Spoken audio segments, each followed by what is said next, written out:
Jody, acting, could you please call the roll? Robert Zirgle. Present. Carol Wagner. Present. Jody Rich, present. Bradley Abel.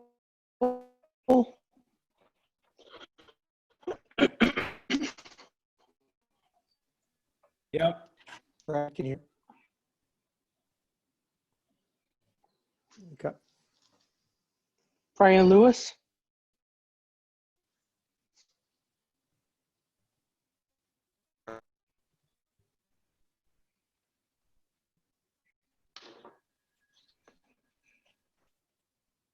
Brian is still muted. No, I said present. Sorry if you didn't hear me. Present. Michael Saunders.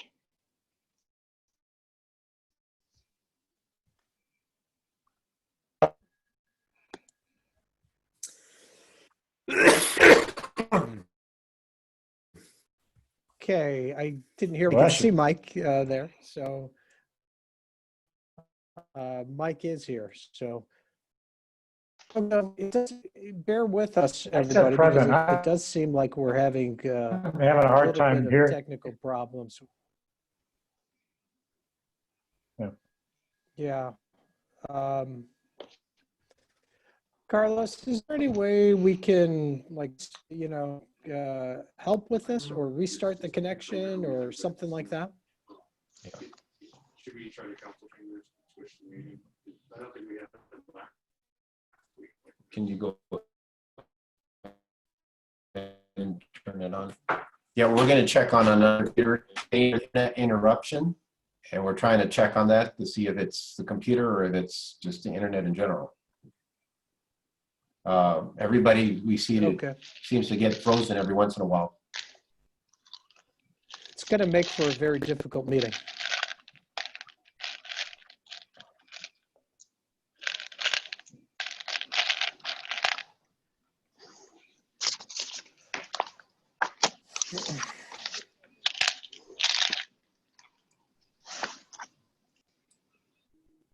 Rob, when one of your participant members types something, can you see that pop up on your screen the way I can see it on mine?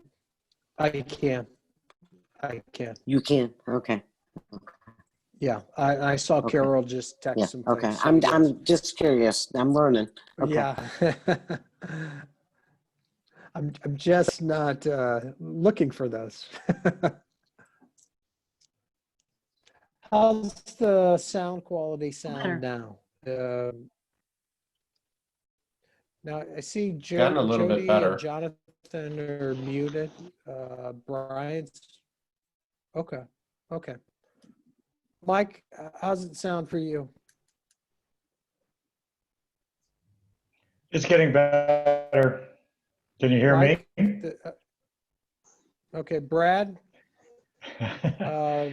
We get that funny distortion going. Mike, on. are you wearing an ear set for your system? If you aren't, put one better for you. No.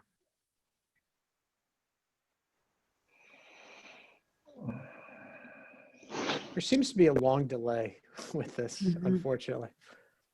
We could try pushing on, but like I said, it could be tricky. What does everyone want to do? Why don't we try to move on and see if it clears up? Okay, that sounds good. All right, so everybody bear with us with this new technology. Sometimes they work well, sometimes they don't. So we'll just have to see what we can do. Why don't we just meet at City Hall and if you do, say that again, Brad.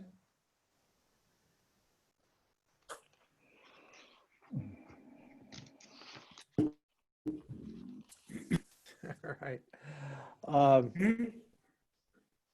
Okay, so I'm just going to remind the audience if anybody has any public comments, to text those in place, so we can address it. If you can also indicate what the item is related to in the very beginning, will help us to kind of organize it. Generally, we usually call for public comments. We do those in the beginning, but we'll be doing those at the end if it's related to something that's not on the agenda. If it's something that's related to the agenda, we'll try to pause to allow time to gather those comments so we can kind of move forward. Okay, so we're going to move on to item 2, old business. This is related to 9398 Olive Boulevard, the Firestone redevelopment. Petition type is amendment to the site plan and community design review. The description is a relocation of the primary building. Petitioner is Jason Horowitz with GBT Realtor Corporation. Property owner is GBT Realtor Corporation. That's under contract from Warren G. Buford. Carlos? Chairman, we've received the revisions from the petitioner. And again, I'm getting a note that the internet connection is unstable. But we received the revisions. Those have been forwarded to you in part of the agenda packets. You have those before you, and I just put Mr. Fogarty with representing the engineering side of the petition, and also Mr. Gage, who represents the petitioner company that's acting on behalf of Firestone. You have, again, the revised layout. A couple of things I do want to go over real quickly in terms of that. What you should be seeing on your screen right now is the slide PDF with that vision. Is that what everybody has? It is. It's a plan view. Previously, it was the original. Okay. That's actually the.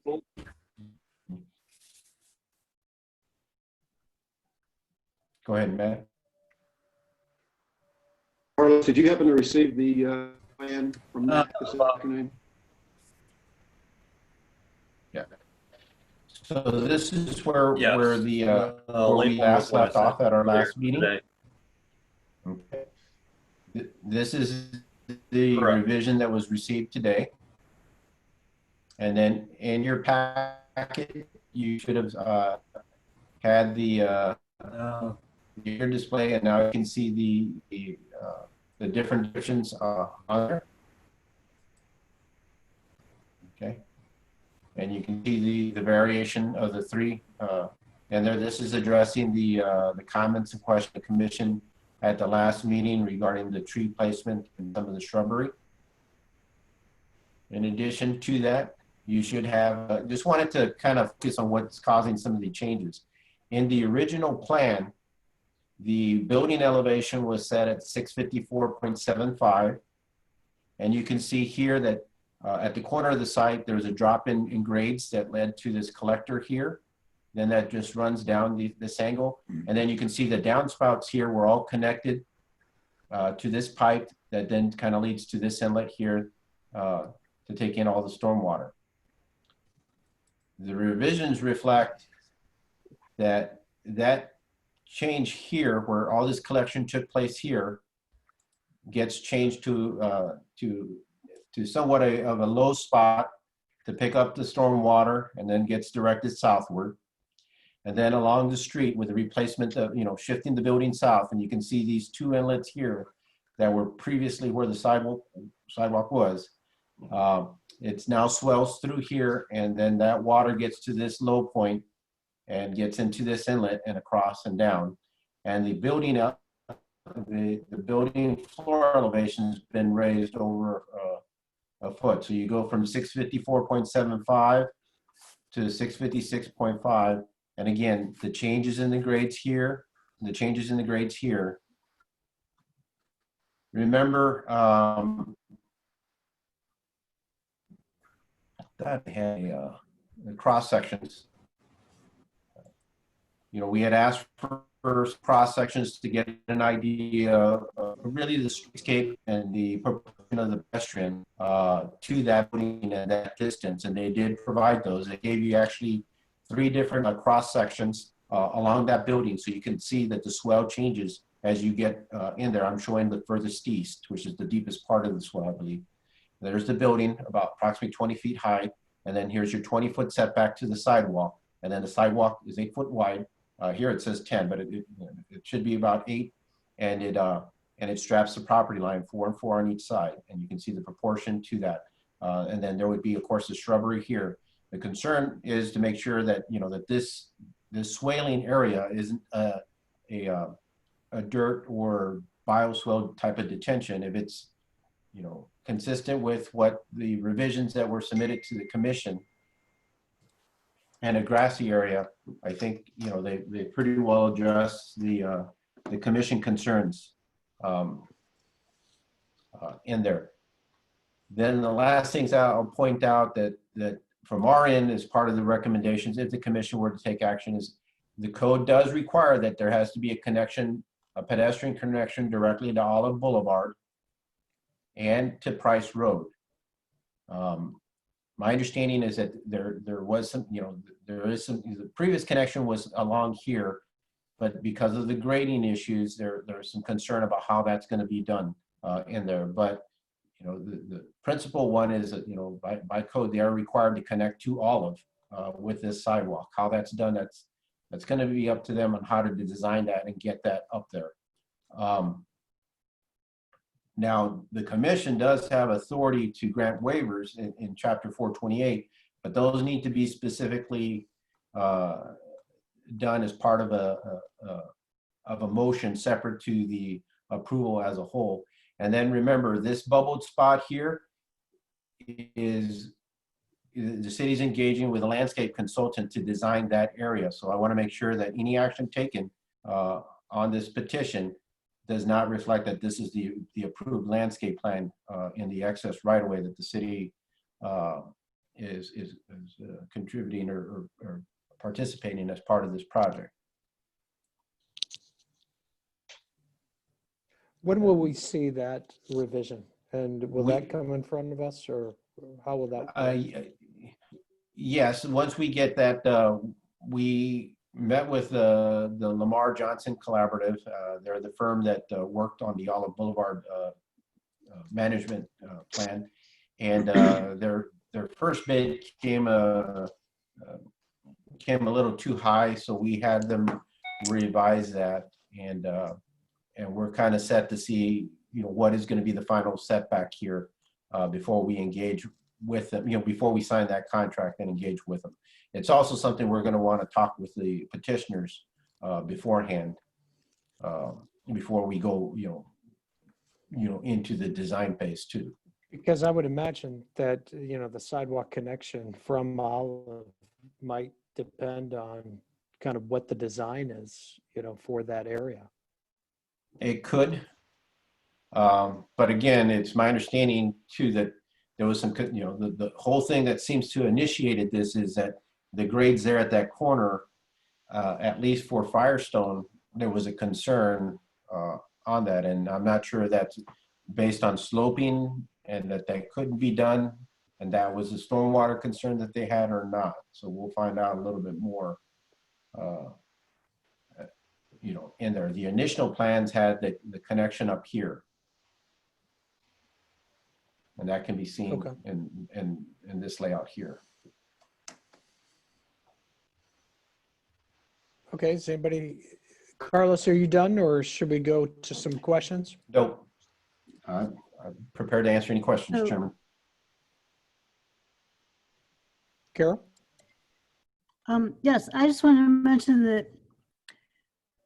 that the pedestrian connection to Olive, I think, is a really important part of the whole thing. We already have the building turned with its back to Olive Street Road.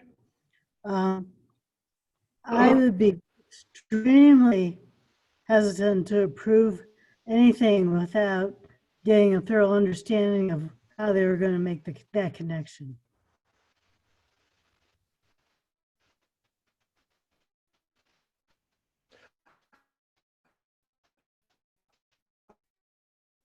I don't disagree with that.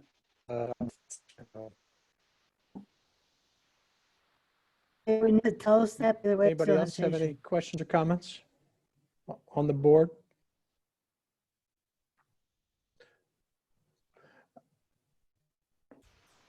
This can is agree, I Mike. guess, I would with the agree with Carol, staff but work, I'd it's also worth say getting the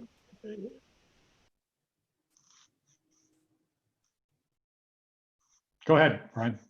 Go ahead, Mike. Why don't you go first?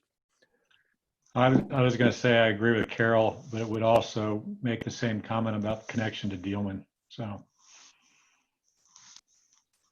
Brian?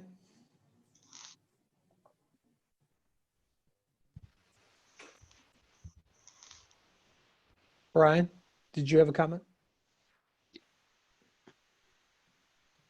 Yeah, I think there's a long delay, so I apologize. I'll type.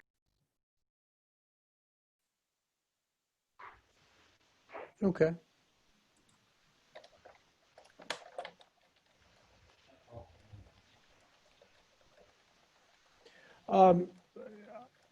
I saw one other thing while Brian's typing that. I did look at kind of the views and the streetscape issues, and honestly, I'm pretty good with the way it looks. I do share some of Carlos's concerns about not making it to be a detention basin in between the sidewalk and the building. I think that's important. But and I'm not sure if anyone else has any thoughts on that as well. Brad just asked a question. He says, I don't understand the concern with the pedestrian access. There are sidewalks. It just popped away from me. Hold on. There are sidewalks on the north and west side of the building. What more do we need? I think the idea is, you're right. There's sidewalks on the north and the west side, but now it's how do you get people who are walking there, to the building, to the entrance of the building without going through the driveway areas. If anyone else had any comments or thoughts on that, that'd be great. I would concur. That's exactly it. It's just, allowing for pedestrian access from the sidewalk to it. And it looks like it's a fairly easily achievable task unless I'm misreading the grades, but maybe the respondents or the petitioners can talk to us about it. So may I add to that? Yes, sir. I think it is a part, I think, the pedestrian access. I think that's an important part. But the other part of it is the presence that the building projects to those on Olive. I mean, we're already talking about the back of the building. It's turned the wrong way, which is against our, we're trying to create a street presence on Olive. And now they want to set back further. And while, I understand some of that, that connection to me is just extremely important because they've turned the building and because they want to push it back. And I've been getting more concerns the more I hear about them being able to maintain the street presence that we're trying to achieve all up and down Olive Street Road. Well, let's hear from maybe Bob, if you want to jump in and address some of these questions or comments. Certainly. This is Bob Gage. Can everyone hear me okay? Yes, sir. Here. Seems Carlos? to be a little bit of a delay. Yes.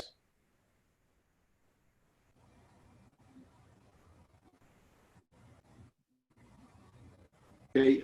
Yes, this is Bob again. Yes, we understand the need and the request for the connection to Olive. That is not an issue for us. We can address that basically the same way we did it with first variation of this plan, which would be close to the drive. You see the walk on the east side of the building. We would just extend that to the walk that's running parallel with Olive. As far as the connection on Dealman, we actually do have the connection shown. If you look in the lower left-hand corner of the enlarged plan, you can see the two handicap space there, and that is where we have brought the connection in from the sidewalk on Dealman.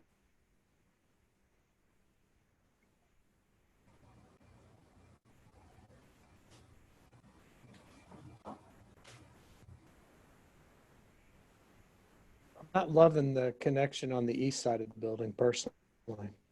And I could live with the one on the southwest side, but any way to maybe tie it in so it's a shorter connection, you know, right by the, on the, I guess, the north side of the driveway entrance?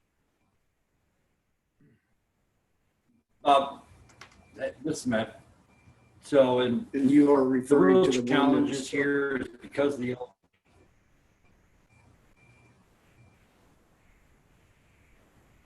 so you don't like this connection to Olive or on Dealman today, the way that this is.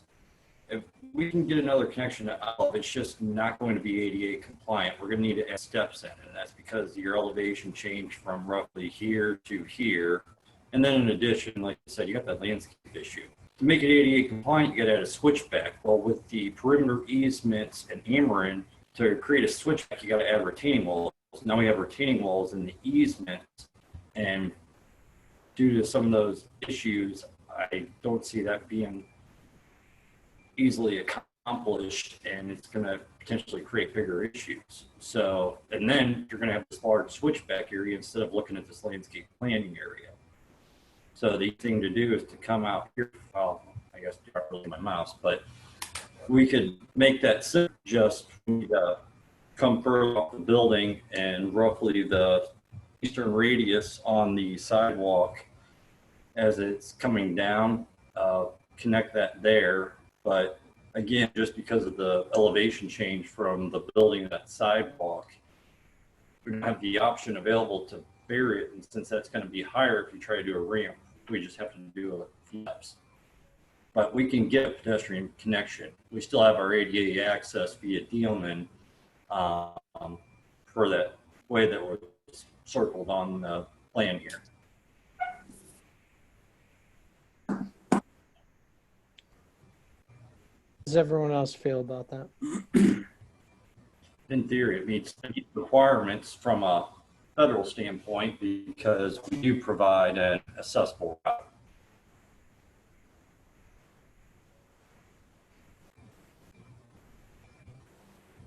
Chairman? Yeah, Carol, go ahead. Would the developer refresh my memory as to why they had to move the building back from the way it was originally approved?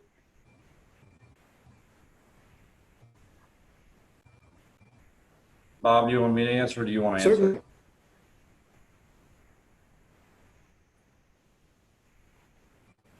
I'll answer that. I think with the connection here, it's sure been if everybody a little is hearing challenging. me or not. Thank you. No, Can you hear me? Not real well.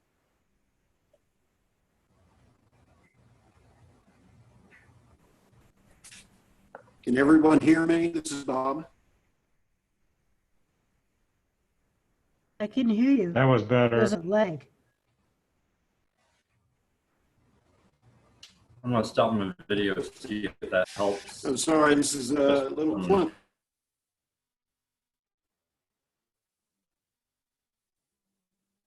Hey, Matt, I'll take this. Okay, I'm going to repeat. I hope everyone can hear me. Initially, the retailer came back to us once they had gone through this design, and they've had with burying partial portions of the building in the past, and they have come through their real estate committee in-house has reviewed all this and just recently made a change. We were about half through this process. There have been maintenance issues in other locations where they've got part of the building buried in the ground, as this was to begin with. In order to alleviate that, we had to raise the building up. In order to do that, we needed to move it away from the sidewalk by 10 feet. Now, recall, we have this on the 20-foot setback line, so we're still in compliance with the code. This just works out a lot better for the retailer, for the construction of the building, and it also accomplishes a couple other things. One of those is that all of the landscaping that we had shown on that original plan is basically under those power lines. It probably is not going to be an issue today, but as we move down the road and those trees grow, they will grow into the power lines. It's going to be a maintenance issue in the future. Doing this, we can move all the landscaping away from underneath those power lines on Olive. It also opens up sight lines as you're leaving the site on the north side and entering into Olive.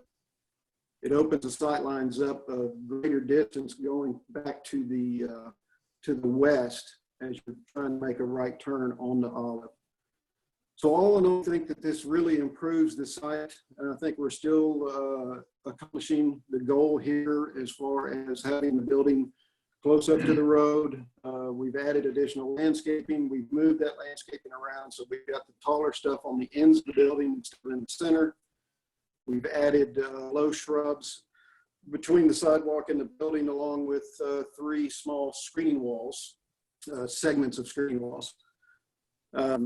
We don't have an issue with putting that sidewalk on the west side of the, on the east side of the building that goes up and connects into the sidewalk on Olive.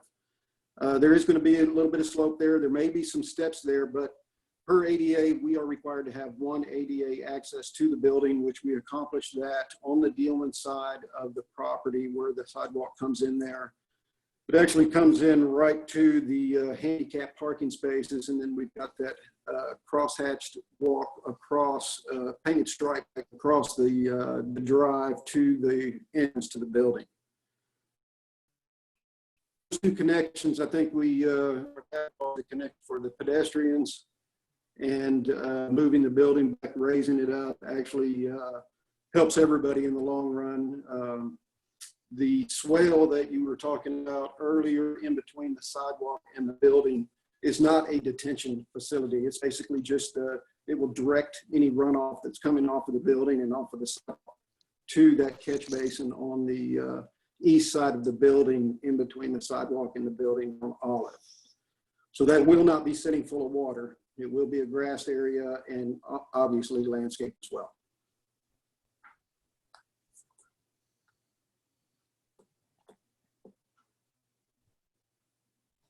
Okay, thanks, Bob.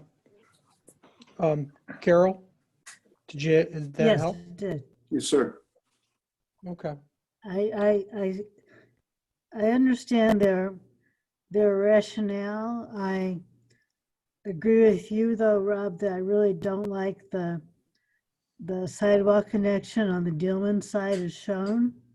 I don't think it's very apparent to most people. It doesn't seem to connect really to the building. And I still would like to see the sidewalk connection to Olive, but at this point, I'd like to hear more about the proposal.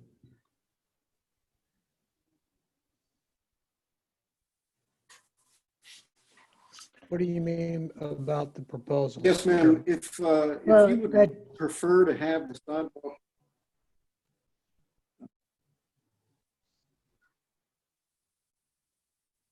I'm sorry, go ahead.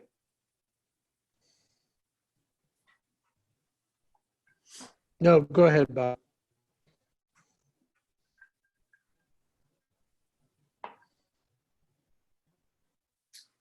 I was just starting to say Bob, that can you hear me? if the preferred location for that sidewalk on Dealman is on the north. Yes, sir. The preferred side is on the north side of the entrance off of Dealman. We can shift that over to that location. We would still be required to put the cross-hatching sidewalk or walkway across the pavement because the ADA parking spaces are on that side of the road. They're on the south side of that drive.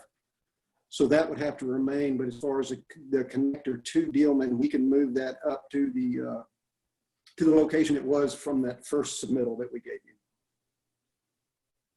And we do intend to put the connection into Olive on the east side of the building. We'll extend that sidewalk to our walkway to the sidewalk on Olive.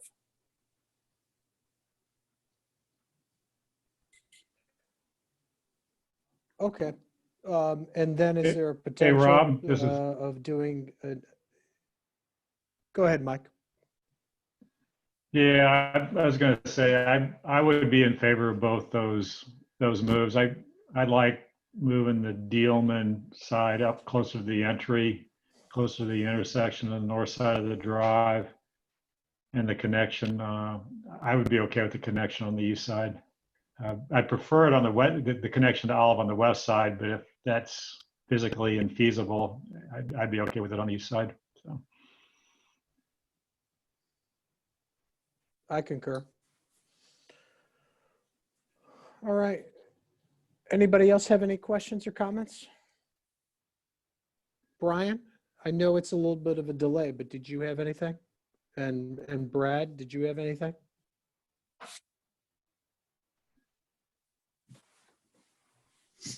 Brad indicated that he's okay. Or I'm Brian sorry, did. Brian did. Sorry. Brad, did you have anything? No. Jody?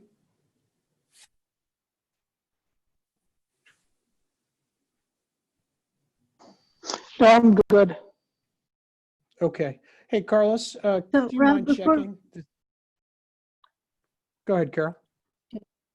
Hey, before we go on, I think there's something we ought to just think about, or maybe Sure. just have some discussion about. I think staff is correct in their assessment that this really is not in keeping with the ideas behind our planning for Olive Street Road. And I think it's important that we talk about that and identify, yes, it is, or no, it isn't.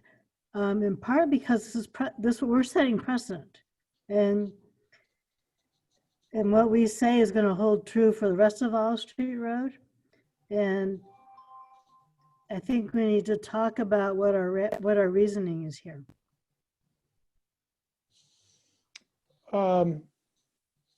Okay.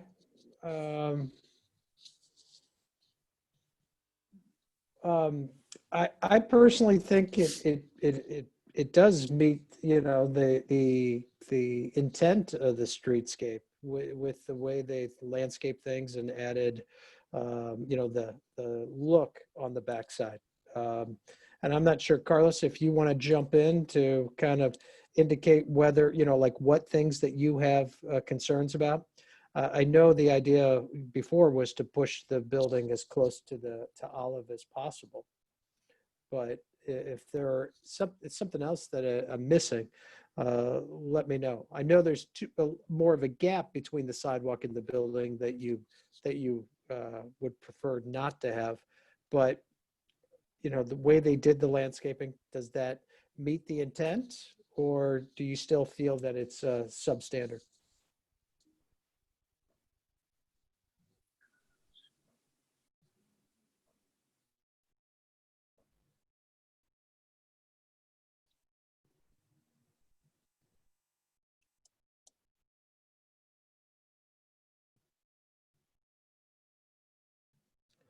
Carlos, Carlos, I'm you're not on sure mute. if you're, yeah. Thanks, Brian. And that summarizes what I had to say. Well said. Well said. I think in our report, we made, we put forward our professional opinion regarding the strategic plan and the streetscape.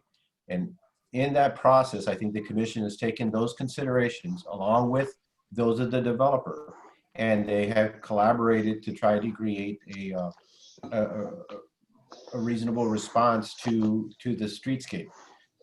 This is a difficult site. And there's a couple of things about the site, and that's why we took extensive time reviewing this as part of a report in there. By itself, it's too small to play a big presence for the corner, and as an assemblage, it's too costly to be practical. Is what you seem to be finding out. I think trying to get the building as close to the street has been done. The code it does say 20 feet. And then trying to get that landscaping to fulfill that gap. I think the commission kind of mediated with the petitioner here to find a balanced approach.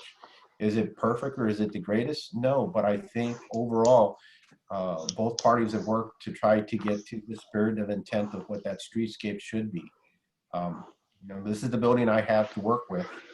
And then this is also a unique use. It's not your, Bobby had referred to it as a retailer. It's not like our traditional retailer in there. It is an auto service facility that replaces an existing one.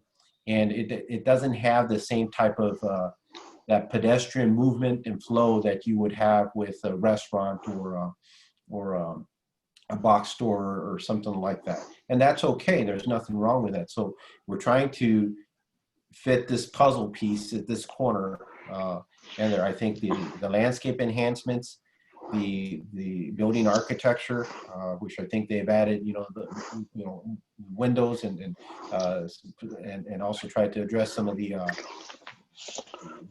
bridge soldering and things like that. And the enhancements at the corner will kind of balance this overall. Again, I think in the end, this has been a collaborative approach with input from staff, the perspectives of the developer, and the input from the commission. They going back and doing some redesign in there. I think efforts have been made to try to bridge this issue.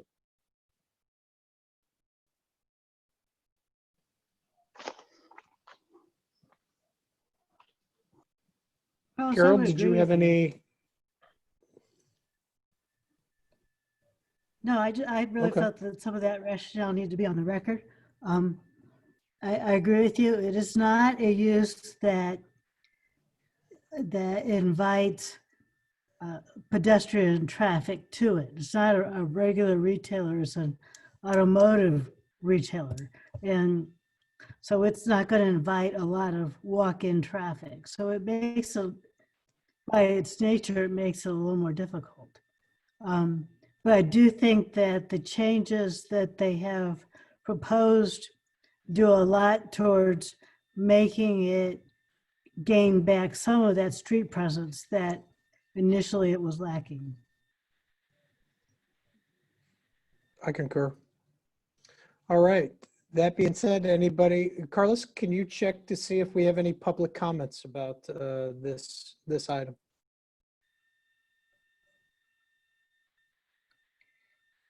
You're muted again.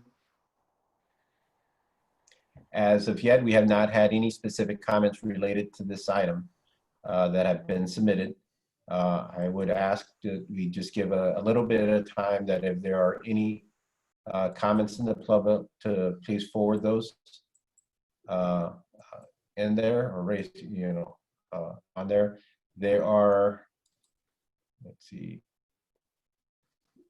6 attendees listening to the meeting. And again, if anybody has a question, if you can forward a question directly or raise a hand, and I don't see any outside of the panelists.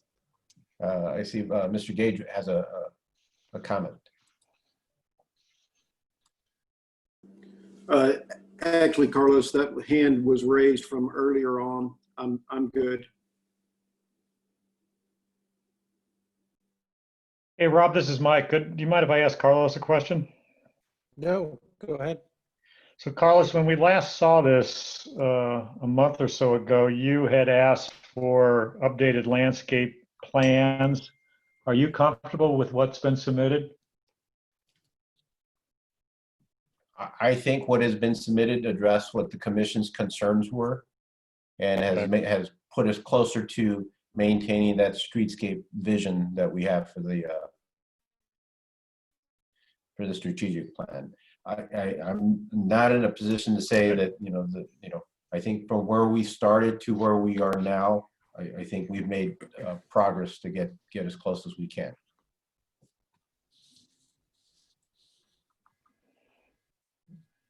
Okay. Do I hear a motion?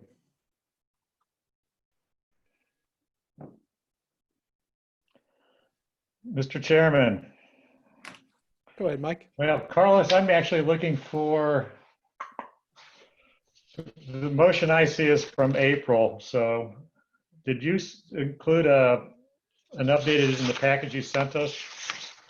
It's on the screen now. Thank you. This is the hand walking I need through life, except the right-hand side of it is behind all your handsome pictures. So I might have to fake it here. Let's see if I can move this. There we go. All right. Mr. Chairman, I'd like to make a motion to consider an amendment to the approved site plan and community design review upon ordinance number 2693 as illustrated on the plans prepared by Premium Design Group, Inc., with the date listed as April 1st, 2020. But it's presented today and it's presented in the memorandum from the Department of Planning and Community Development dated May 7th, 2020, subject to any staff conditions noted herein. Noting the revised connection on the west side to Dealman will be north of the drive lane, and there will be connection on the east side of the building to Olive. Carlos, did I get it close enough?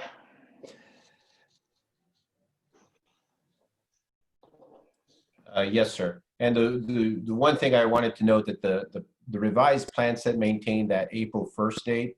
So that's why we put that comment as presented today. There was not a revision date that I saw on there. So I want to make sure and that it's consistent too with the petitioner, that it's based on this revised plan with the 20-foot setback and under the conditions that have been noted. Thank you. Mr. Chairman, I'll second. Okay, motion's been made by Mike Saunders and seconded by Carol Wagner. Can we call a vote? Carlos, will you call that by name? Yes, sir. Commissioner Rich? Yes. Commissioner Abel?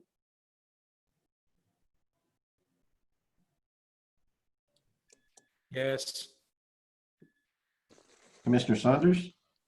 Yes. Commissioner Lewis? Yes. Commissioner Wagner? Yes. And Chairman Jurgel? Yes. Okay, and the motion passes unanimously, 6-0, and the amended petition is approved, subject to the conditions as noted. Okay, great. Thank you. Thank you all for your time. We certainly appreciate all the help, and we've had a real good relationship with Carlos, and appreciate staff and everything that they've helped with, and looking forward to getting started. Thanks again. Thank you. Thank you. Thank you. Okay, I'm trying to get back to the agenda item.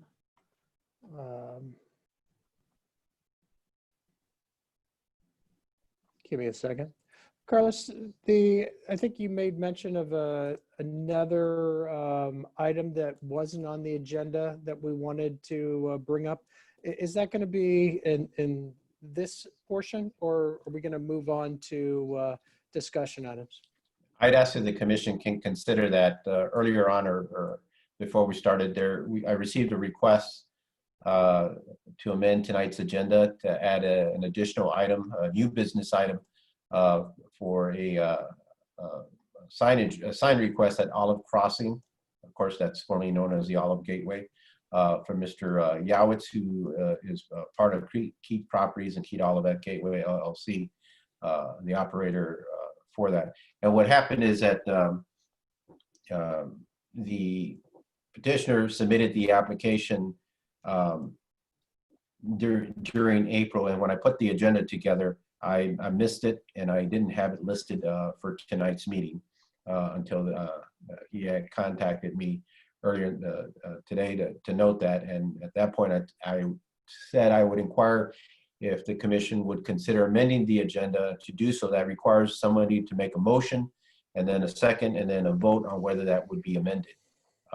If not, the petition would be to the next scheduled meeting. But I would ask the commission if they would consider doing so.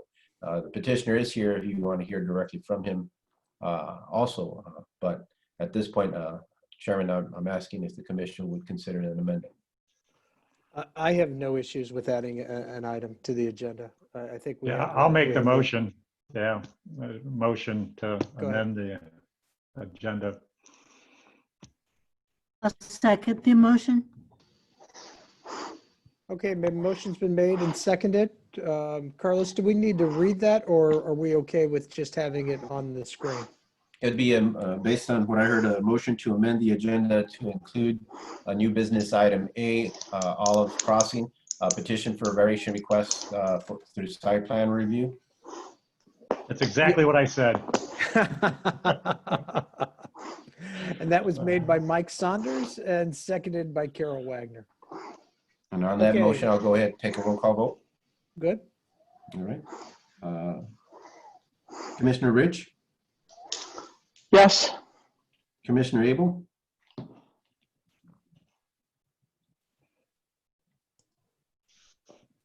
Yes. Commissioner Saunders, Yes. Commissioner Lewis, Yes. Commissioner Wagner, Yes. and Chairman Jurgel. Yes. The motion to amend the agenda has passed unanimously. And I will put up the petition in just a second here and kind of go over the request. And our April commission meeting, the commission approved the placement of what we term as a construction subdivision real estate sign at the corner of Hilltop and the Collingwood Extension and Olive Boulevard. That sign has been put in place, and if you've driven down Olive for the past, probably it's been over a week, you've seen that sign in place, and this is what the sign looks like here at the upper hand corner of my slide. Given the distance in that area, there's roughly about 1,200 feet. The petitioner is asking if he could place an additional sign, same dimensions of 24-foot wide, 12-foot tall, just like it is listed here, that's 6 feet high. Here along the south end of I-170 would be roughly visible what you see at the lower right-hand corner here, somewhat right behind the Office Max.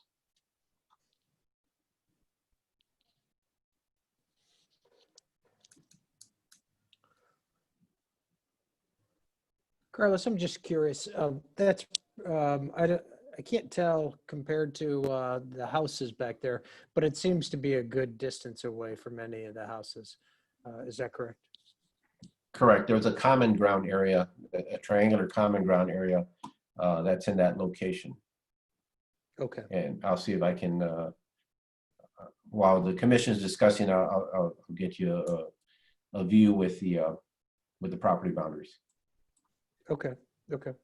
Mr. Chairman, Go ahead, Carol. I think given the odd shape of the property that we're dealing with here and the distance between the two signs, that I think this is a rather exceptional piece of property, and I could see why they would need two signs at both ends. Right, I don't disagree. How does everybody, or anybody else have any other questions or comments about it before we hear from Greg? I mean, this is only viewable from the highway, basically, right? I see a nodding yes from Greg. So Yeah. I think we'll ask Greg to just kind of confirm that when he's on. But if there's any other discussion, otherwise we can hear from Greg. Okay, can you all hear me? Yeah. Great. So yes, Mr. Chairman, members of the commission, thanks for amending the agenda tonight. So what we discovered after we put up the sign is that for those of you familiar with the intersection, the sign that we put up, as great as it is, it's not really visible from the interstate, except at some very acute angles. And so once we cleared the southern property south of Office Max, which is roughly within about 6 feet below, it's about 6 feet below the grade of the roadbed versus where the sign is, which is upwards of 20 feet below the roadbed. We figured you could see that sign from the highway, both from the south and from the north, because now it's hard to tell because this shows all those trees as they were there and now they're all gone. And so we think for maximum exposure, Rusty, my partner, said, hey, I really can't see that sign, from the highway. Could we get one? And then when I measured the distance out, and because of the scale of this development, it's a quarter mile away within the same parcel at greater than 1,200 feet. And so, we would love the ability, obviously, to have our site seen by as much traffic as possible to increase the traction of tenancy. So we are requesting to put an additional sign down there.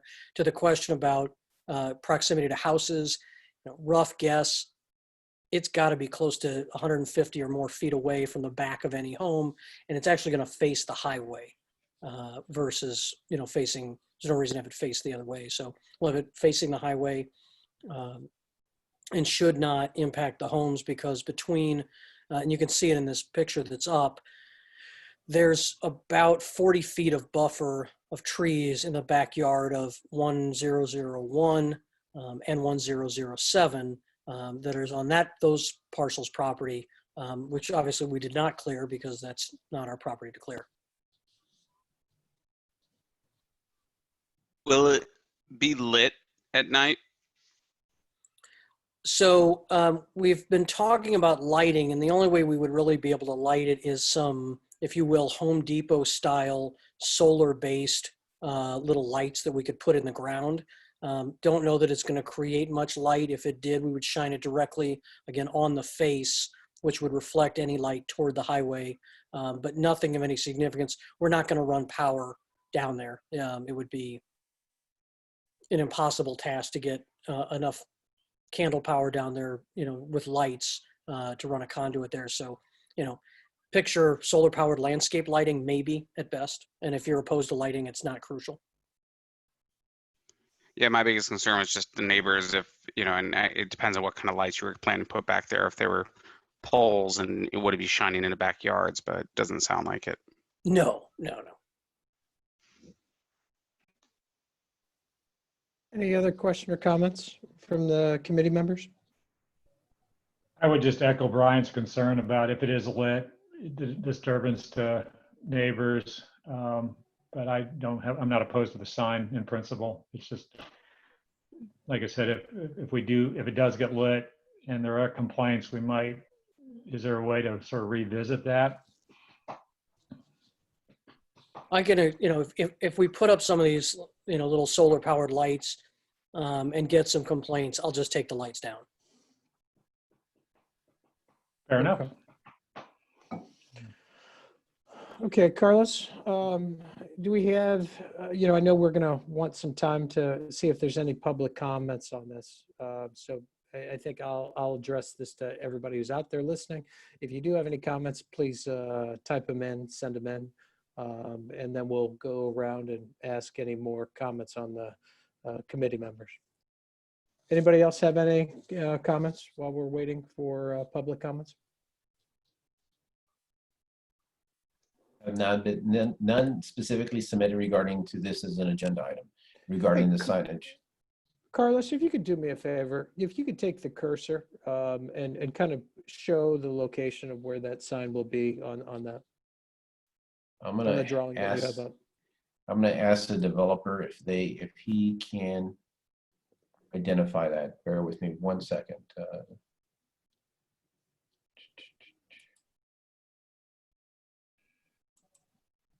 Mr. Yachts, I believe you could control the mouse if you have. Is the mouse moving? Nope. Okay. There you go. Yes, it is. Oh, there we go. All right. So we're talking about somewhere in this area here where I've got the mouse. I'm just going to jigger it so it keeps showing up. Because what we're looking to do is ideally put in a single face sign. It's at an angle so that it's visible both from these cars heading north and from these cars coming south. And so ideally we'd put a single face right down in this area. So as you can see, you've got the green buffer here of trees behind 1001. There's really nothing to the south. I think this is common ground. This house is a good couple 100 feet away. So, I've got to get our sign guy. We're going to have to use some of the millings from the replacement of the parking lot at Price Crossing to sort of create a path to get him down here because it's pretty rough. But, somewhere 20, 30 feet off the highway and then right about this area here. Is that area cleared already? Yes. So it's within the cleared area. Yeah, it's within the cleared area, and the B, if you notice this area I'm pointing to between the property line and the highway, there's some scrub here that we did not clear. It's, honeysuckle and the like. And I spoke to the highway department and said to them, hey, look, this is your property through here. Would you want me to clear this and I'll agree to maintain it in perpetuity, just so we don't have this sort of no man's land of unmaintained, uncontrolled brush. And I received an email back from JJ Braden with MoDOT saying, A, that was a great idea, and B, he would draft an easement up so that we could take care of that for him, which I would be more than happy to do. And, when we go to submit the site development plan, we'll talk to him about whether I can put landscaping in here, bushes and so forth, and then irrigate it, because this is going to be the southern end of the hotel. And obviously I'm concerned about how it looks. So we may, when we install this sign, we may clear this sort of scrub that's remaining. There's very little left. And again, it's mostly just wild brush and honeysuckle. Okay, we did have a comment from Jason to all panelists. It says, concerned about lighting, question mark. What about the lights from the new city redevelopment 4-story apartment building with rear balconies, retail area, 3-story parking garage, dog park that will shine on a dark, quiet little Tower Hill court?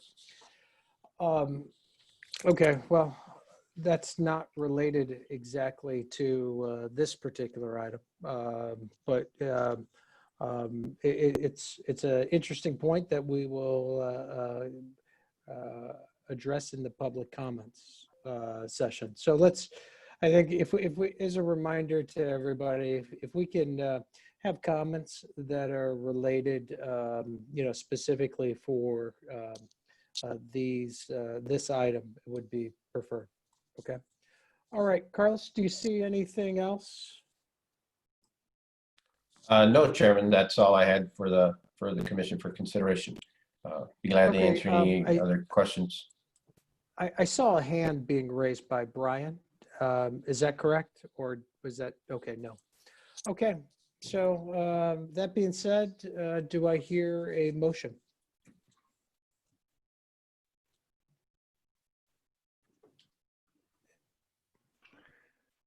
Carlos, I'll make a motion. Is there a motion? Did you draft one, or am I going to wing this on my own? It'd be winging it. The motion would be to authorize an additional construction subdivision redevelopment sign with the dimensions of 24 feet by 12 feet in signage 6 feet above grade at the placement as illustrated in the slide. I'd like to make a motion to exactly what Carlos just said. I'd like to second Mike's motion.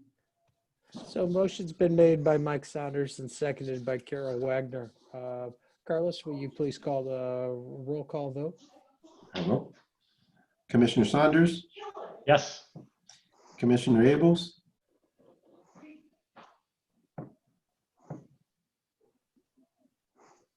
Yes. Commissioner Rich, Yes. Commissioner Lewis, Yes.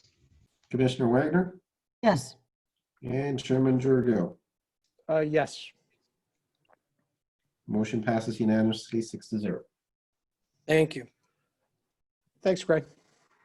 And if I didn't mention it earlier, if you haven't been out, check out the brand new asphalt at Price Crossing. 1.9 million pounds of asphalt was replaced.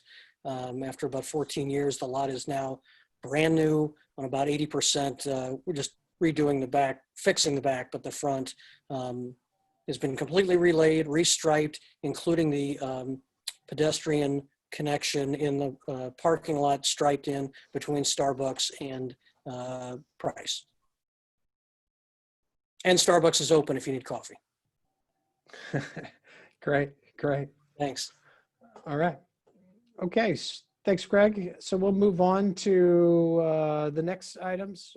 We're on discussion items, and it's number A, stormwater management. It's a discussion regarding stormwater management policies. Is this Jonathan? Carlos, yeah. Yep. Hi, good evening. Can you all hear me? Yes. Wonderful. All right, I'm sorry, 1 second. There we go. Okay, so we, at the last meeting in March the 5th, we discussed at a very general level, the 5 components that staff was taking a look at for the stormwater management, being topography, construction, soil conditions, and a few more. And tonight, staff is actually looking at 2 of those, getting to a little bit of detail, as well as what to kind of expect this direction to go, and how the staff in the city will kind of look at kind of handling this and putting this into some type of document for public use. Staff starts off with looking at the historical construction and all of that, and kind of looking at and understanding what our development pattern, how is all of it started and where it's going today, and what are the kind of runoff calculations and numbers to be paid attention to. So on the screen, we see 2 Olivets, one in 1930, taken in 1937, just before many of the subdivisions and basically what we know Olivet is today. Originally in 1937 or prior to, there was a few houses. It was more prairie land, savannas, a lot of trees. 1966 is in the right side, a lot of those white areas that you see hanging off the streets or driveways in the houses, and you can see that all of that has developed. If you can go to the next slide, please. Oh, can I go to the next? Hey, Carlos, how do you go to the next slide? Is because I'm not doing it. I've already. I'm sorry, one more time. Okay, there we go. So, and looking at and just to try to understand what these development patterns mean for stormwater, we take a look at this table where it has the Olivet runoff and a few different scenarios. The first line the first row, the Savannah Prairie, that looks at a pre-developed all of that where there was no impervious areas and where all runoff that was generated on the site, as you could see under the runoff calculations under gallons, there was around, from my quick calculations, around 3.6 million gallons of water during a 15-year, 20-minute rainstorm. So in absence of any impervious square footage and all of that, there would still be a stormwater runoff. And water, of course, as we all hear, go downhill. The next line, we look at the farm, and that takes into account there was some more impervious areas from a few of the houses that were there or the farms. The stormwater, the amount does increase, and it's only about 100,000 gallons, but it would have increased still. From the 1940s, 1950s, and 60s, all of that, we see a big increase of impervious areas, and the amount of gallons continue to go up. So in taking some of the existing site plans that we have, and the existing houses that we have today have about between 11 to 25% on a high side of impervious area, which equates to about 4 million gallons of water during the storm to 4.6 million. As of today's standard, we're seeing anywhere between a 14% to 37% impervious surface area on these residential lots, which equates to a 4.1 to a 5 million gallons of water. So we can expect an increase on this. And just to let you know, it's about 7.5 million if everything was impervious. So we do see on this right column here an increase in stormwater. If we can go to the next slide, please. Here.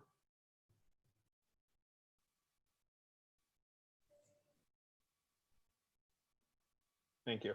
And just to quickly to get to those points, these are from the site plans from 4 different new houses that we've seen the last year. And as you can see on some of these, the differences in how lots have gained more impervious surface areas. So the one we see over here, I don't know if my mouse is moving or not, but there's a total existing impervious area. Your mouse is not showing up? Is not showing. Okay. Okay. So if you could just maybe describe it like top left, Or can you red it? Can you red dot it? It should now, Jonathan. Oh, is it now? You guys see it now? I Okay, see cool. Great. Thank you, Carlos. So over here, this is, one house that was, you could tell the existing was 1,800 and proposed 2,500. That's not every case. There are some times when the actual, in this particular case in the bottom left here, there was actually a decrease, or actually, I'm sorry, a no increase in the amount. So you have between a no increase, sometimes a slight decrease, but many times there's a big decrease. So can we go to the next slide? You got control. Oh, it might lag time. Okay. Switching the themes of it from so that's all the construction, just to note the patterns of stormwater as a very general level. On the typology side, oops. I guess it takes a moment after you click it.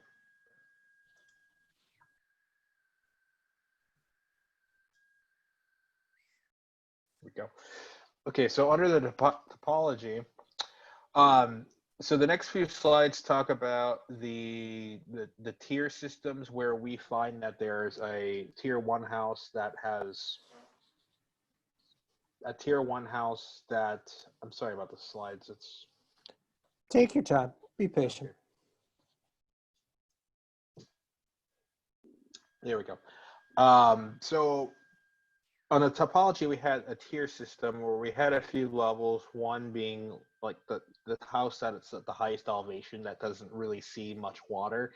And then at the bottom, we have the lower tiers where the houses see a lot of water.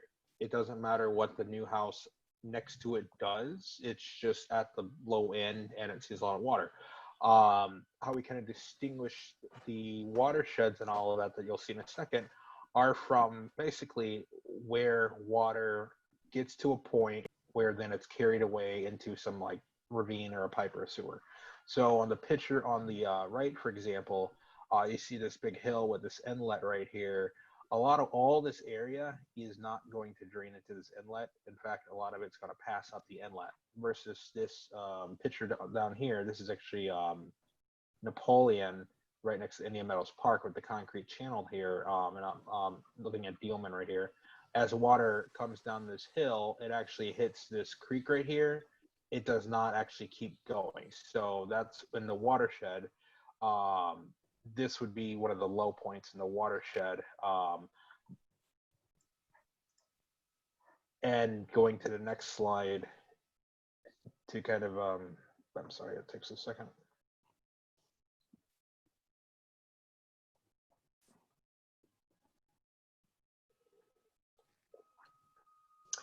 Okay, here we go. So in those points, bringing up the point of how we establish this watershed, are just that a lot of the high points, anywhere, any water in these areas, so this blue area here, which is Indian Meadows, Kingsbrook, Warson Park, any of these areas here would actually, oh, give me 1 second, please.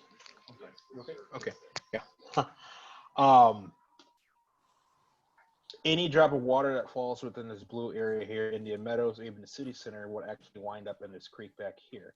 So staff wanted to look at the watersheds and where water goes. And that's a lot of this information does inform how we treat our solutions later, and that's what staff is just doing. So it's just a lot of information, and we'll try to, between tonight and the next couple of weeks, tie it all back together. Sorry, I'm waiting for the next slide. Oh, and as you can see, so the differences, so anywhere like Oak Estates, for example, or off of Candlelight will actually drain into that channel next to Bond Hills and go towards U City. Everything south of Wabonum, minus a few pieces that's east of Price, would actually go into U City. Everything down going to Ladue, basically it's usually not piped and it's actually sheet flowing over water, which actually creates a lot of floodplain issues, and which is important to understand for another point that we'll have later. Going on with the tiers, so we have right now we have kind of like the top, middle, and the bottom tiers established. We looked at an area watershed, being you have one high point. It's not the highest point in the watershed, but it is just, I'll say, on the block or the street. So right now we have an example of the tier system working on Cherry Tree and Ingleton Drive. So we start here at the top level, and what distinguishes the top tier would be a house that when water falls on it, it runs off onto other sites and it does not actually receive water from other sites. So in this case, you could see the streets are actually lower than the site, and there's no other lot that actually drains onto it. Therefore, this should be, and it's noted right here at the top, and there's arrow pointing, and it's noted as 0 as to there are 0 lots draining onto it. As you can see then, if we go into Cherry Tree, although this is at the top of the neighborhood, it still has 1 lot draining onto it. So it's not the absolute highest, but so this house might expect water coming down from the hill. It's more manageable than down here, where 13 or 16 is, because it's only this water from this 1 lot. These numbers here do correspond to the number of other lots that are draining onto it. So as you can see, the more south you go, the worse it gets, especially this house on the bottom of Cherry Tree. You could actually experience water from all of these houses along Ingle, plus all these houses along Cherry Tree. So going to the next slide. We did this for about 3 different houses, just the top tier and kind of describing what the risk is. The risk for, you know, a top tier isn't much, but a house that's down here at number 16 has a lot of risk when you factor, well, a lot of risk, but a lot of water when you factor in the collection of all these other houses. And you could see this is this house at the 4th house down on Cherry Tree, where you have this yard in the back that drains onto Cherry Tree, and the natural grades are sloping to the left there.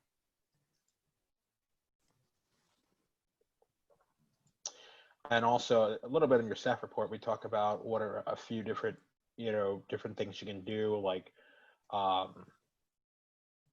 raising your house, you know, different types of solutions. Sorry, I'm waiting on the slide to keep going and I'll continue.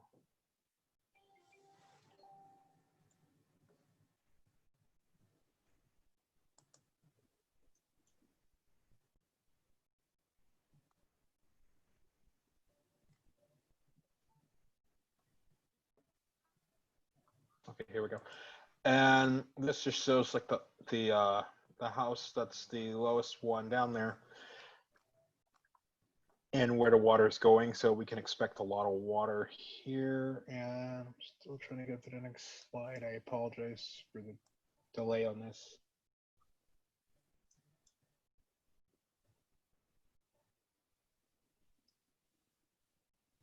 Hey, Carlos, can you take control of this and try to go to the next slide 21? Slide 21. Yes, sir. Yes, sir. Okay.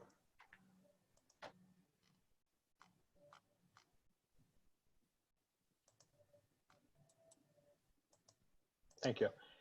For whatever reason, it takes a moment for me. Okay, so on here, so with all that kind of like that back stories of and describing what's kind of going on with stormwater, we get to a part where we listed the common stormwater issues, and we try to exhaust this list to know how what are the issues and how do we address them on a micro level and a macro level, because if people are, a lot of the calls that we receive from residents, many of them are about the new house that is putting a lot more stormwater on them. But if your house is actually collecting water from 16 other yards, there's more to the story than just that new house putting water in that lot, because there's more water out there. If we can go to the next, well, actually don't go to the next slide yet. So the issues, they range from downspout and sump pump and where those discharge, to having flat areas in your yard or having an impediment for stormwater flow, to basement garage flooding and all that. If you go to the next slide, please. Okay, and looking at those issues, on the left column, continue the issues. So you can see the sump pump discharge, which was on the other one.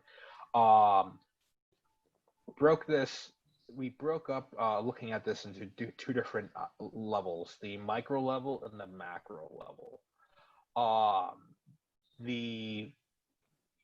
And I'll give you an example of the sump pump. So the micro level on a sump pump, the issue is normally that either it's located, the dispersion area is located right next to someone else's house, and that's just a really bad location, or it's the amount of water where it, pumps out, a gallon of water every 20 minutes. So those are two issues. We give solutions to those, that either the solutions we look at the solutions as either a policy item that the council will have to make a decision on, a city activity that we'll take part in, or just having information to give to residents to do something themselves. And these solutions aren't exhaustive. It's just for this example for PCDC, to give you kind of, what we're looking at. So on the solution would be discharge away from the home,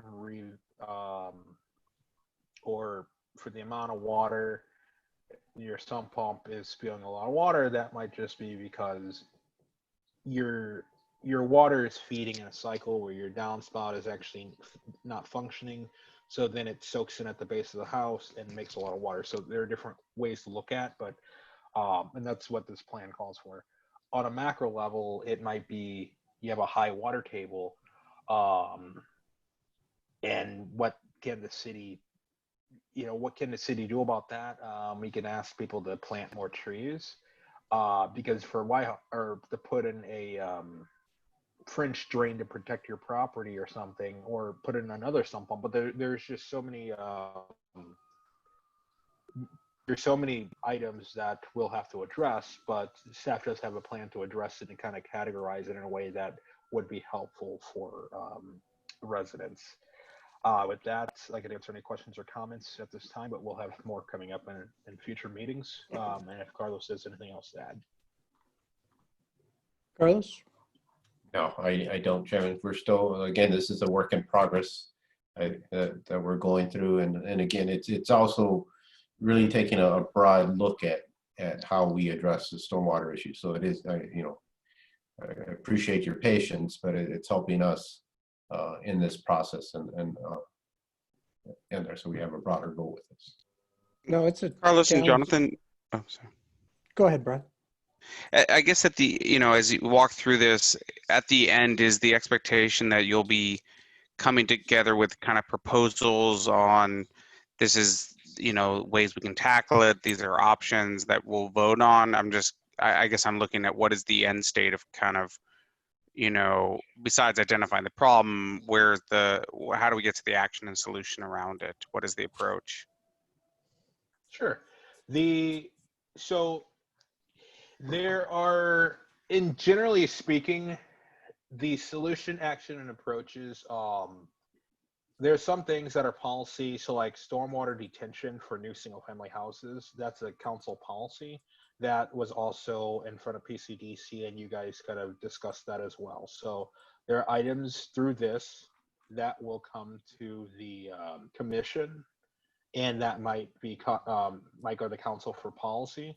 There are items such as trees are great to soak up water, and right now we really don't have a tree ordinance in place for the city of Olivet. That's one of those where the council and PCDC and staff to say, do we really want a tree ordinance, or would we rather say, hey, let's connect with Earth Day or some grant and have a program that residents can get discounted or free trees and plant them. So that's an activity. Now, and another one is like leaf pickup. Olivet has leaf pickup for years, right? No one would have thought that that's actually a solution, where if you have the more people that, if we're collecting our leaves and they're being picked up, that's less in the sewers. That's less twigs and leaves in the sewers that create backup layer and all that stuff. So there are different solutions that are already in place that we kind of just need to either explain in a different way, or there are items at the end of this that PCDC will look at. Another one is if a yard is a new house, we're trying to raise up a house so water drains around it.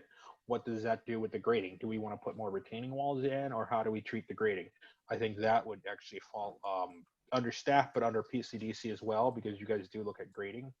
So at the end of the day, there would be recommendations that either would be policy recommendations for ordinances, guidance that would go through the guidelines, activities that the city should look into that has nothing to do with PCDC at the end of the day, but or you guys wouldn't be over it, but or be in charge of it, but you guys would be aware of it. So if that kind of explains it a little bit better.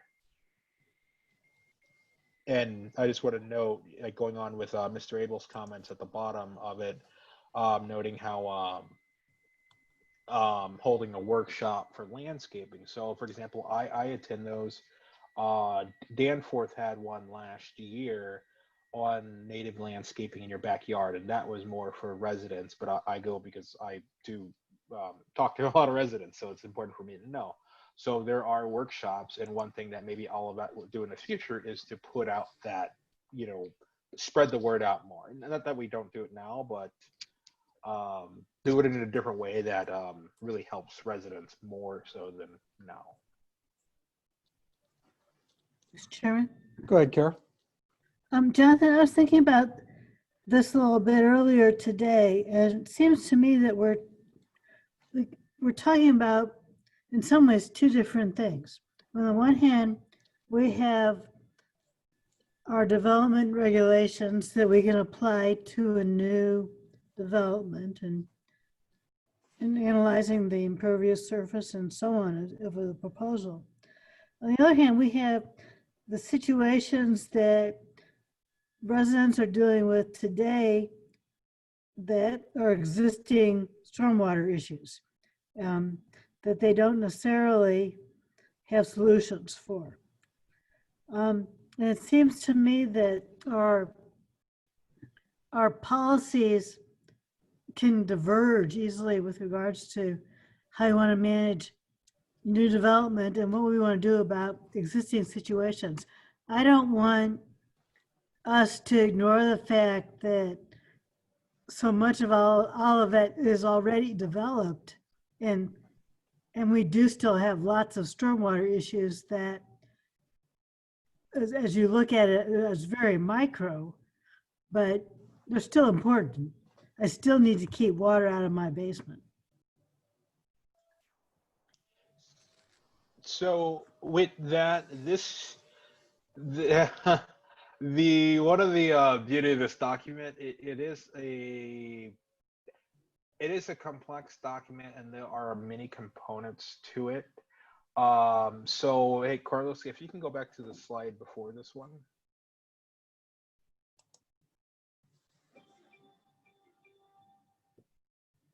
So we notice on the screen right now, there's a micro and a macro, and then on here, there are many stormwater issues. So in approaching this, we're not forgetting about what's existing. I guess there's new single family development. This isn't all for that. However, we do recognize that staff, the city has a little bit more teeth to get some things done with a new house.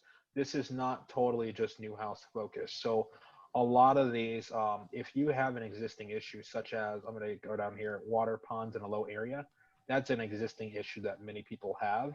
What this document's doing are two things. It's one, trying to give information to help people understand what's kind of going on. So when it might be a micro issue where someone just needs to call, as Brad noted, Harkey Nursery and get a landscape architect out there, and they might have solutions, and it's great. On the other hand, it's a macro issue if there's so much water that it's less of a micro issue, and it's actually being caused by the neighborhood just because of so much water.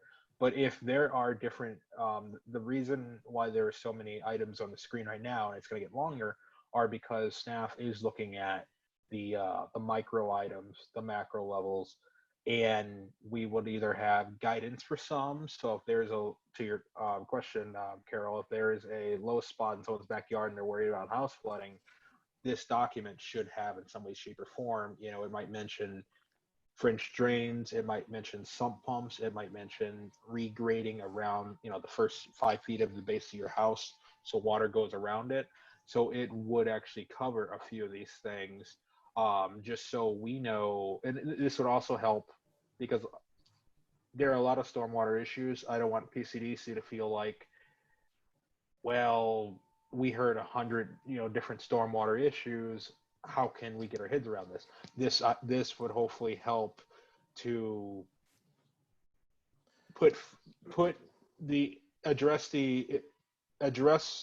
in holistic terms all the stormwater components that we can, that are identified in this plan. So in short, we will get to the micro level for existing issues and less about single family houses.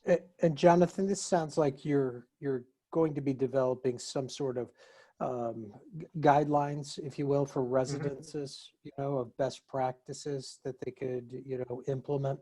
But I do want to highlight too that some of these are neighborhood issues, you know, that they may need to address these with, you know, multiple houses to, you know, to really, you know, fix an issue. So Brad had some comments. I know his connection was a little poor, but I'm just going to throw it out there. It says we should hold workshops on how people landscape their yards to help mitigate problems. Then potentially find a local retailer such as Hardkey or you know the other group. I forgot their name. Plan Haven. Thank you very much. As Planhaven, you know, that would be willing to, you know, discount, you know, to give discounts to encourage people to implement, you know, what they learned and maybe do some workshops with that. And then another comment is like at the next drug electronics collection, the idea of selling rain barrels, you know, find a producer would give us a deal. And then sell them cheap or no profit, you know, to our residences. We could do house tours to show people, you know, they could see what neighbors are doing along with their landscaping, and ban 3-car garages. I'm not sure I agree with the last statement, but but those are good ideas, you know, for this. So. You know, the other thing too is, especially with, you know, I know Deer Creek also has, you know, funding that they can, you know, give for people to do, you know, detention basins or, you know, adding plants, but maybe, you know, taking those same ideas to incorporate into these, you know, best practices might be a good idea.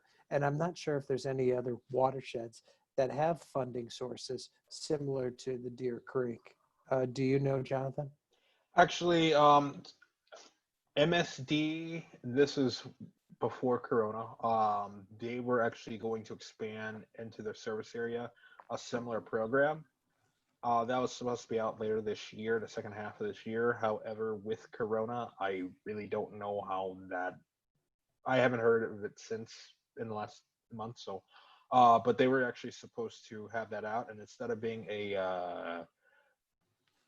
it was a total grant with the Deer Creek was a 75% match up to 4,500. This would actually be no match involved, just a grant. I'll go back quickly to one of the things you said, Chairman, was that this would all, I know I'm saying, and not that I'm trying to say too many things and promise too much, overpromise, but also this in the guidance of looking at this on a neighborhood level, we would have the ability to go to residents and say, because staff actually already does this, we put different resources together and we kind of give it all, we throw it at a resident who's asking, why is my house flooding? And we give them a bunch of these different issues, from a stream to floodplains. And we're kind of already doing it, but what this document would do is you could take a neighborhood, just like we're seeing on the screen, like Cherry Tree and Ingleton, and we say, this is where, you know, the maximum issue that these guys face are the rear yards just flood like crazy, and it wants to go at the, you know, to the bottom, and it can't because neighbors might have had, you know, fences that impede the flow. So how do you deal with that? And this is not anything the city is mandating. It's just more understand this is what kind of affects this area, and get, you know, band together, give this project out to a contractor or whoever, and see what you can do. But that just understand that this is a larger issue. Makes sense. Makes sense. I applaud you for doing this because I know this is a challenge, but I think it's starting to take some shape, you know, to it. So if anybody else on the commission has any ideas, you know, to make sure you kind of forward that to Jonathan, I think that'd be good. Is that it? Should we, can we move on? Okay, let's move on to City of Olivet Comprehensive Plan. It's the overview of the 2006 strategic plan, and discuss procedures and a schedule for an update. Carlos? Chairman, where we are right now, given the COVID-19 and its impacts on our current fiscal budget and the upcoming fiscal year, recommendation to the council is that we're going to hold off on kicking off the comprehensive plan update in there and try to do some stuff, some of the component in-house to get us prepared. And there's a couple of reasons why we're pretty supportive of that path on that from a staff level. One, we had a choice in terms of in our expenditures where our best investment and return would come from. And we feel right now with the ever-changing environment that we had a choice, implementing a geographic information system geospatial process, which is part of Jonathan's role and initiative in terms of when he was hired, or spending on our comprehensive plan, which I think is a need to be revisited. We feel that if we can get the geographic or geospatial component kicked off this year, we can utilize the benefits from that in the mapping and the storytelling abilities to when we get to the comprehensive plan, and that might be that in itself is one reason to kind of hold off. Secondly, we really want to assess how the market's going to react, right now, or to kick off a comprehensive plan and look towards the future under this current environment is extremely difficult. And I think seeing how things evolve within the next 6-8 months before we make this investment is prudent, because I don't, think that, the market can react very differently, and that's both from the residential side, the industrial side, the commercial side, and the retail side. And I think it's best to kind of see things settle down, just like we did back in 2008 after the Great Recession, before trying to foretell, what direction we should go, within the next 20 years. So, our recommendation to the council, and again, it was down to you can have some things, but you can't have it all. That that we could be more effective if we can initiate our geospatial capabilities. That's our mapping and geographic information system. Some of the storytelling that we can do graphically, and hold off on kicking off the plan and engaging the public on. Like I said, there's a big cloud of a lot of unknowns right now. I think that makes sense. Anybody else have any comments?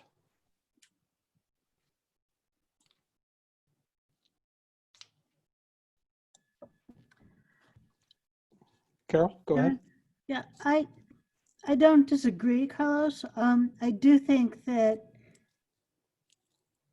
it would be a good idea if we continued some discussion about what kinds of things we would want in a plan. We're a long way from coming up with any kind of an answer to that question, and I'm not sure that we really want to drop that discussion altogether at this point. If we came up with a list of what we think we would like it, we can always adjust it. As need be, as circumstances are going to evolve, which they will change. A consultant would have their own ideas that they would bring to the table. And we'd certainly want to hear that. But I think we still need to think about how we want to go about deciding what's going to be important to us. And what specifically are we looking for in a plan? I don't know that is going to substantially change. Kind of like an outline. Kind of like an outline, yeah. Yeah. Or even if we want to include, which GIS maps do we think would be important for Jonathan to be able to produce? What do we want to be able to look at when we talk about analyzing existing conditions? Do we want to look at topography, I'm just, whatever those things are. I think it'd be good to start thinking about some of those kinds of things. No, I don't disagree, but I do think, in light of everything, we can maybe make that a secondary priority, at this time, but still periodically revisit it, and, try to come up with that list so it stays in our minds. Does that sound okay with everybody? I think that's okay with me. I just would hate for it to drop. Makes sense. Because if we start again a year from now, it's going to take us a year to have the conversation. Understood. Okay, Carlos, I think that makes sense. Let's move on to other business. I believe item A is meeting minutes, but I don't believe we have any to review. So I think we're on to reports. So go ahead, All Carlos. right. A couple of things. I'm going to start with just the standard scheduling. The commission, the city council had a work session this Tuesday on the 5th, and started engaging in the, and they have been, but really getting into the meats and bolts of the budget. And that will continue in the next couple of meetings. And then by charter, it's required for them to consider commence the adoption process in the month of June. And I'll talk a little bit more about the budget in a second. They'll have 2 follow-up regular meetings, May 12th and May 26th. And usually during this budget process, there's a couple others or extras do pop up, pending on information that's necessary or required. I'll let the liaison if there's anything else I should add on there. On the commission side, our next scheduled meetings, May 21st.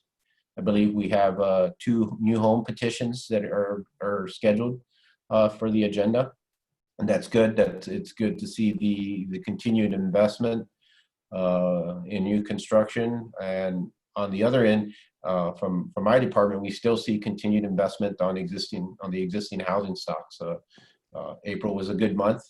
We've seen a lot better, but we were still issuing a good amount of permits and keeping the inspectors and plan reviews busy. In June, we have meetings scheduled for the 4th and the 18th. Regarding city events, again, we're going through the budget review process. This environment with COVID-19 has impacted both the current fiscal year and the upcoming fiscal year. And it's a big unknown in terms of what that impact will be. But one of the good things for all of that, and I attribute this to not on my end, but on good planning, is that we have a well-balanced community in which our revenues our core revenues are relatively well spread, and help us take these ups and downs that happen in the market. It did so in 2008, and again, we're fortunate that this year we will do so again. Retail, sales tax represents roughly 40% of our budget. Used to be about a quarter of the budget, but as state policies continue to change, more and more communities rely on retail, on sales tax, and that gets impacted with these changes, these ups and downs. All of that made look at it in many ways, but the decision back in 1998 regarding the Northeast quadrant and the big box stores, continued this equitable distribution of our budget by not solely relying on retail sales. The Olivet or the Olive Crossing development and its continued emphasis on diversifying and getting away from a strip center or just retail, again, distributes that load to property taxes, an increase in property taxes as opposed to being a retail generator, which again takes away from the emphasis of us solely relying on sales tax. it also generates a lot more utility taxes, which is another key component of our tax base. And with that, we've been able to weather, fortunately, the last two downturns in '08 and hopefully this one too. With that excess sales tax that the city generates, again, it's gone from a quarter to nearly 40%. The council's policies in terms of having a reserve fund put a lot of that money aside.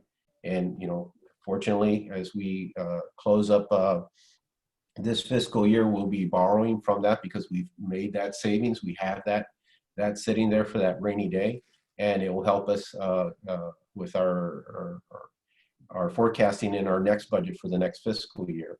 And again, we wouldn't have been able to do that. And I've heard a lot of it from my counterparts and seen a lot of news from other communities, which are solely reliant on sales tax, that they're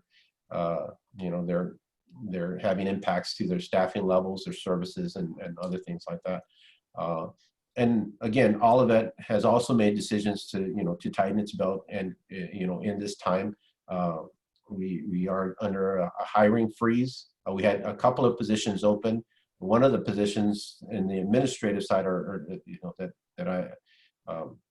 that assist in my department's process is that we're diversifying some of our staff, so that they'll play multiple roles as opposed to hiring somebody else, and we've done that very well with our staff. Even Jonathan has multiple hats, through our department and through other departments. So we continue to make sure our staff is versatile.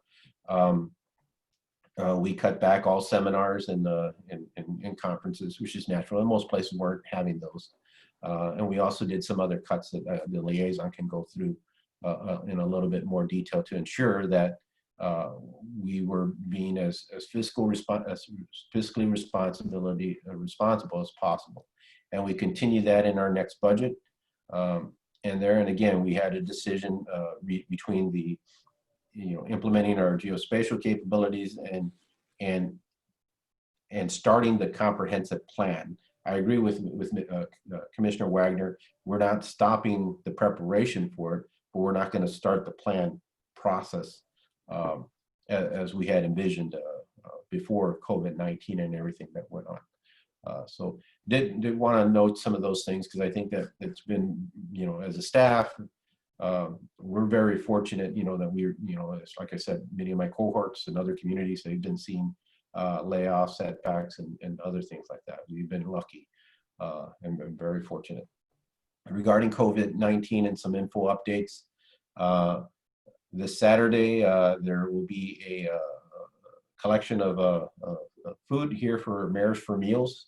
The City Center is a host for Mayors for Meals. There's information on our website about the food collection that will be operating here. Between April 27th, which is last week, to May 25th, you have an opportunity to run for the front lines. It's a cooperation with BJC to raise funds for frontline personnel. The Parks and Recreation Commission has put together a virtual community center on the city's website. It's pretty neat. There's a lot of interesting things and activities and virtual tours that you can take. They've been pretty active in keeping that up. Regarding our services, especially like Republic Services, yard waste collection started back again this Wednesday, and bulk pickup, it looks has been rescheduled to May 25th, so that will be continued.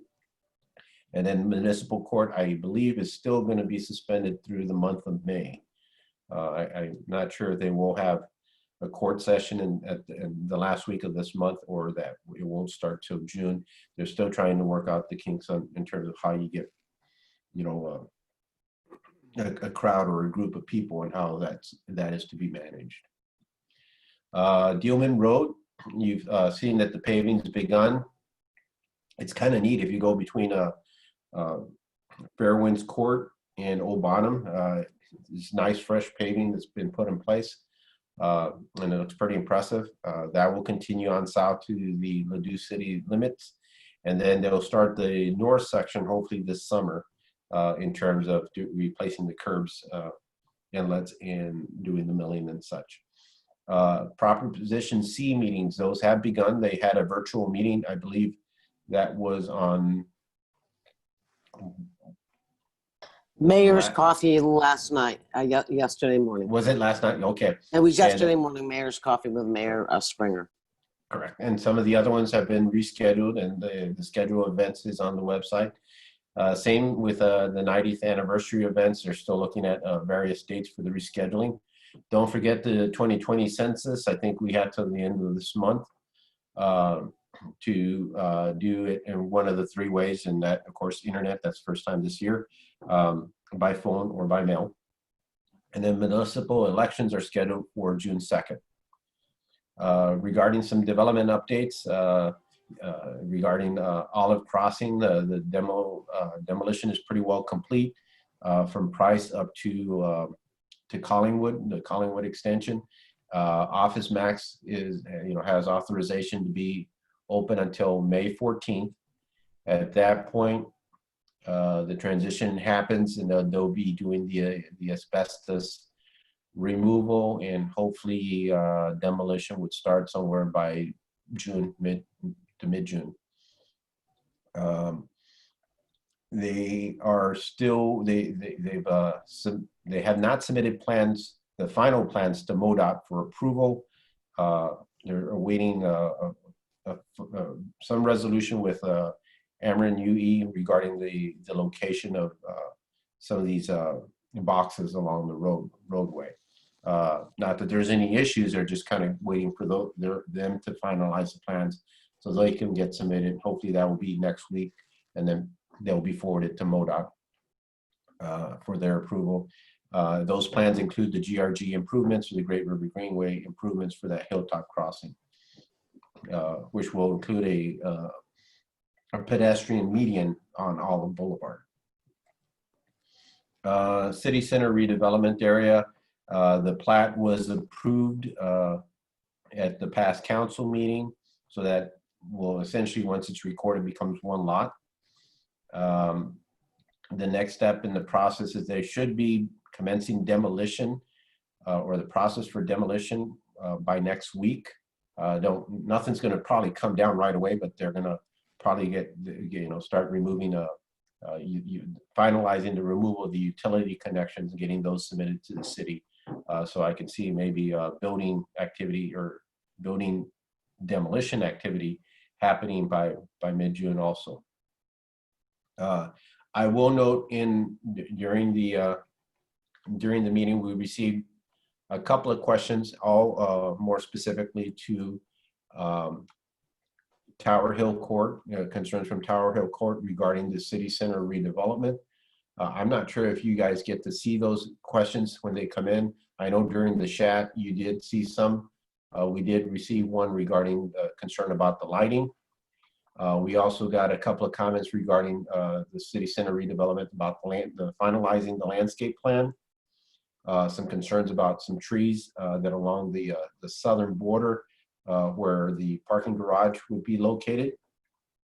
We also had concerns about the cross-access and use of the Tower Hill roadway, which again, all the city is going to request is a cross-access easement from the developer and not from Tower Hill Court. And that is just to ensure in the future, if there's ever a change in minds, or if that property is redeveloped, we have those easements set or in place. And I think that kind of summarizes the questions that were noted.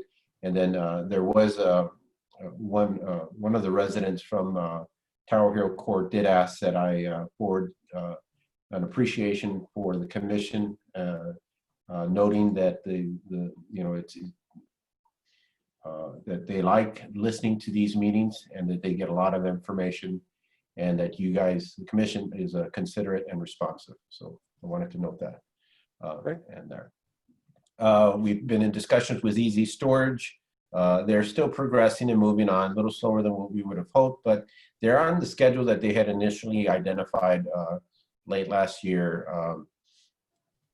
They don't anticipate planning construction till late July, early August. The architectural firm that they're using is from Michigan, and they've had some delays on their with the COVID-19 situation.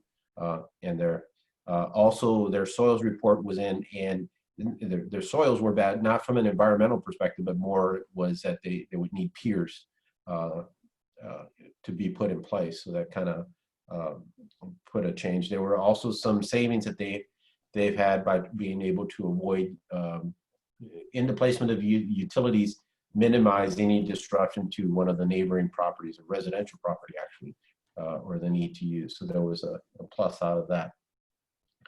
We talked about the Firestone redevelopment today, and I think that kind of, and then work. They're continuing to pursue the old Ponderosa, which we now call the Plant Haven redevelopment. And I did reach out to the operator of the garden. It's a surprise. Mother's Day is always a big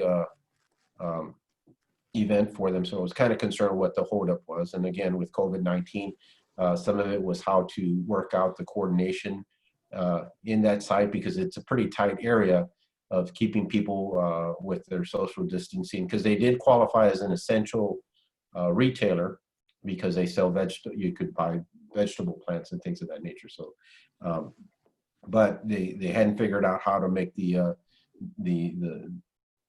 limiting and maintaining social distancing in that environment and how it was kind of laid out, and then also the comfort level for employees to be out there. And there, so we were trying to talk to look at different options or alternatives and how to make that site work a little bit more efficiently.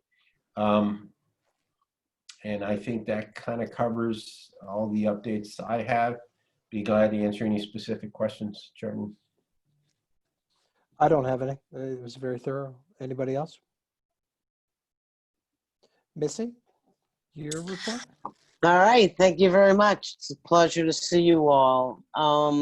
Carlos always does a very thorough job, so I don't have much to do. And that's it's a lovely thing as I get older in life. But I do want to kind of focus on some important dates. As Carlos had indicated yesterday, the mayor and the council was reconstituted at the last city council meeting, and Ruth Springer is the mayor for the year of 2020 and 2021. The Honorable Sidney Clark is now the pro tem. So those were the changes that happened within City Council, even though we have not gone to the full vote yet, which we all vote on June 2nd. And if you're 60 years or older like me, you could possibly vote by absentee. But the things that I do want to talk to you about are our life is virtual reality, and the city's really just done a phenomenal job. And I want to thank you, citizens, for funding this city center, because the technology we have today was not ever possible in the old building that we were in. So this is phenomenal, and I just want to again say thank you. The next time for a virtual Prop C public forum will be at 7 p.m. on Thursday, May 14th. The next one after that would be Tuesday at 8:45 a.m. On the virtual Prop public forum. The thought was to have it a little bit separately with different days and different times. The next one is then scheduled for May 28th, and that is at 7 p.m., and that is a Thursday. And then we're going to have one more, which will be June 1st, which is one day before the election, which is Prop C, just 2 hours of questions and answers by the public, by anyone that wants to participate and be a part of it. So I'm learning myself that virtual reality and Zoom, I'll be listening to a lot more meetings from home as well, whether they're mine or not. With that, it's really been a very successful opportunity. I've seen more participation by citizens in this new way that we're doing things. So those are the important things I need you to understand. The vote is June 2nd. I was asked, you know, why do it now? You know, pay attention.